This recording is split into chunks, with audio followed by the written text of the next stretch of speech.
Ever wonder why your animation looks like this instead of this?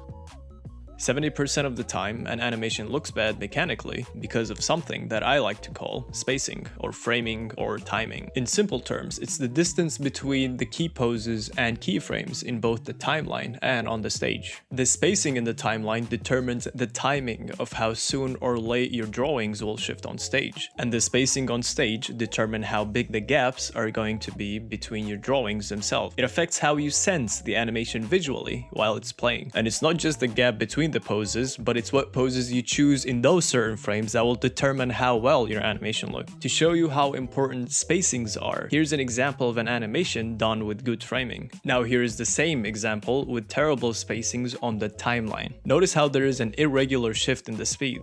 Here is what a bad staging looked like on stage. You can clearly see how jarring the way these keyframes are connected to each other. And if you combine both bad spacings, the animation is basically unrecognizable, despite having the exact amount of frames and drawings with just a little shift to their spacings. A good way to improve your spacings is by animating in a really low frame rate. You don't have to actually change your FPS, you can choose to have your drawings last longer. If your program doesn't let you do that, you can animate on ones with a low frame rate if you like. By animating in a really low frame rate, you are forcing yourself to be as efficient as possible with your drawings and timings, because you have a limited amount of frames to sell the idea of the movement that you're going for. Doing this practice for long enough will really help you set your bearings right for good framings. It might not sound like much, but it is super helpful when it comes to getting your framings and timings right.